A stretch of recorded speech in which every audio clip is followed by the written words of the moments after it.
Assalamualaikum warahmatullahi wabarakatuh. Jadi karena di bulan puasa saya harus banyak-banyak mengucapkan kalimat-kalimat thayyibah ini. Meskipun pada malam hari ini saya dimintai tolong oleh founder Nasution Books untuk mereview bukunya Zarathustra, di mana buku ini pada intinya buku yang menceritakan tentang bagaimana manusia membunuh Tuhan. Buku ini ditulis oleh Nietzsche, Friedrich Wilhelm Nietzsche. Dia, kalau kita gambarkan ya, Nietzsche itu orang yang pada awalnya itu pada masa kecilnya sangat taat. Bahkan dia anak dari seorang pendeta yang beragama Kristen Lutheran.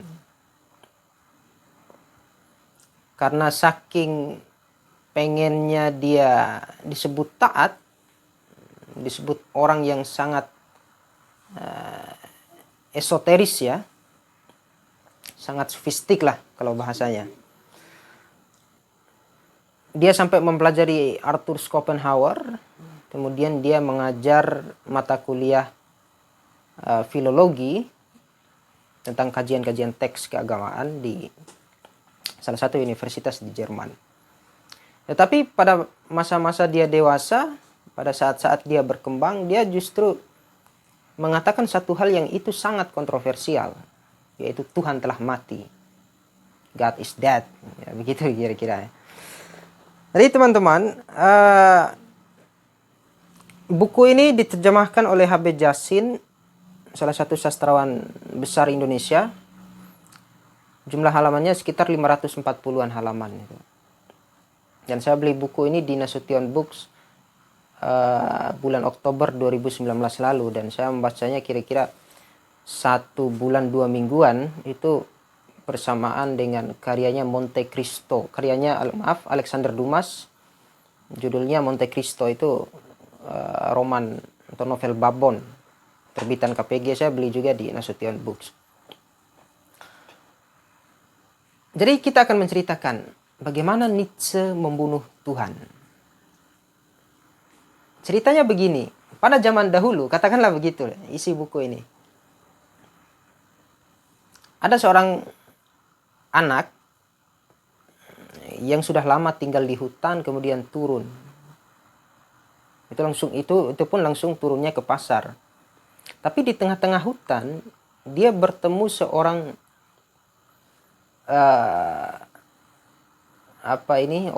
seorang pertapa, dan seorang pertapa itu memberitahu bahwa orang-orang di bawah sana telah membunuh Tuhan. Karena saking penasarannya, Zarathustra turun. Zarathustra itu tokoh atau karakter yang digambarkan oleh Nietzsche ya dalam buku ini. Akhirnya dia turun, saking jengkelnya dia mengumpulkan orang-orang di pasar dan mengatakan, "Hei, kalian telah membunuh Tuhan." Otomatis orang-orang yang beragama kepanasan itu kupingnya dan otaknya itu kalap ketika menjawab pertanyaan atau argumen dari Zarathustra. Bagaimana kami membunuh Tuhan? Nah, disinilah letak permasalahannya. Soal inti kenapa manusia itu membunuh Tuhan. Yang pertama, kalau saya analisa setelah selesai membaca buku ini, itu soal modernisme yang menganggap bahwa modal itu lebih utama dari apapun. Teman-teman perhatikan sajalah kalau teman-teman belajar teori pembangunan misalnya, atau teori tentang modernisme, kenapa posmo itu lahir. Itu karena modernisme itu pada awalnya dibangun memang untuk menjajah negara dunia ketiga, atau bahasa lainnya adalah neokolonialisme. Bagaimana modernitas itu mengembangkan sayap-sayap kapitalnya, sayap-sayap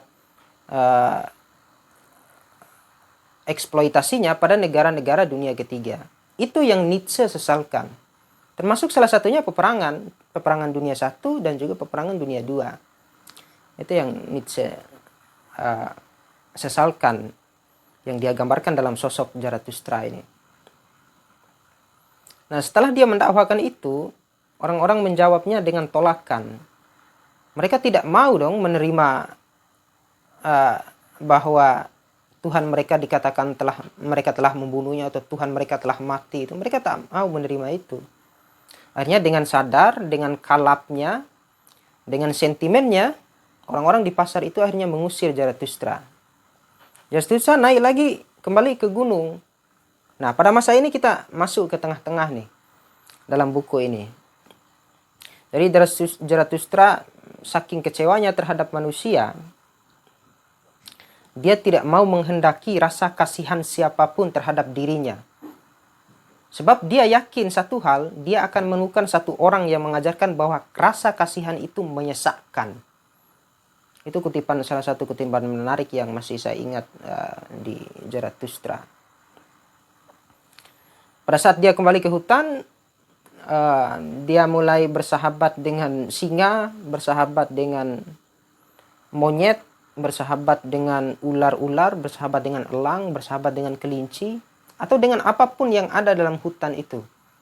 Dia tinggal di guanya bersama hewan-hewan peliharaannya, bersama sahabat-sahabatnya itu. Nah, pada akhirnya ada beberapa karakter yang menghampiri Zarathustra di hutan ini. Yang pertama, seorang penyair. Yang kedua, pengemis tua. Yang ketiga, ksatria berkuda. Dan yang keempat dan kelima itu adalah dua penguasa yang mencoba meminta nasihat Zarathustra tentang kehidupan. Mereka mau mendengar itu. Mereka mau melakukan apapun yang dikatakan oleh Zarathustra. Tapi pada akhirnya bagaimana? Setelah dialog panjang, setelah para pengembara yang lari ke hutan itu untuk meminta nasihat Zarathustra. Nah, itulah yang harus teman-teman cari dalam buku ini. Karena endingnya itu sangat menarik, karena narasi juga yang disampaikan dalam buku ini cukup bisa ditangkap maknanya. Tetapi kalau saya ragu kalau yang bukan latar belakang filsafat bisa menangkap dengan baik isi penuh dari makna penuh dari Zarathustra begitu.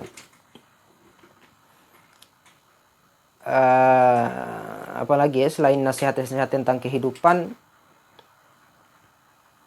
ya cukup banyak gambaran lain di buku ini, termasuk tentang bagaimana kita harus membangkitkan pesona wanita dalam tubuh wanita, dalam diri wanita.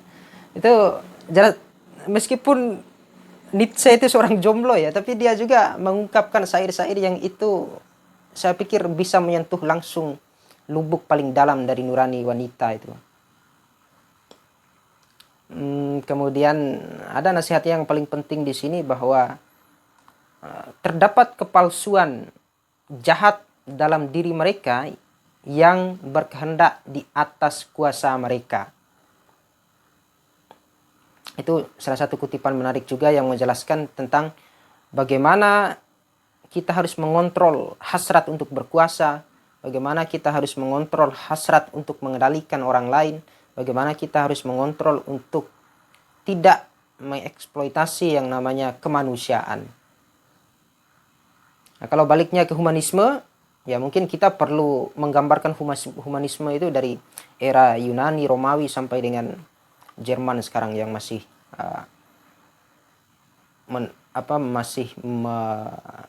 menegakkan yang namanya humanisme itu sendiri. Oke, mungkin itu yang bisa saya sampaikan teman-teman. Saya ucapkan terima kasih sekali lagi kepada founder Nasution Books.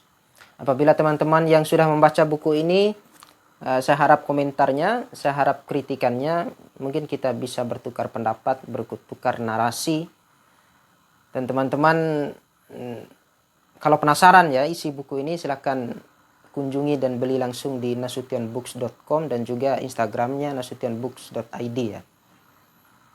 Jangan lupa saya juga udah mereview buku ini di mimbarcandu.wordpress.com. Jadi agak aneh ya nama WordPress-nya. Teman-teman bisa kunjungi WordPress saya. Silakan, ada tulisan saya tentang syair, tentang review buku juga yang saya beli dari Nasution Books selain Zarathustra. Oke, terima kasih. Akhir kata saya ucapkan billahi taufiq wal hidayah. Assalamualaikum warahmatullahi wabarakatuh.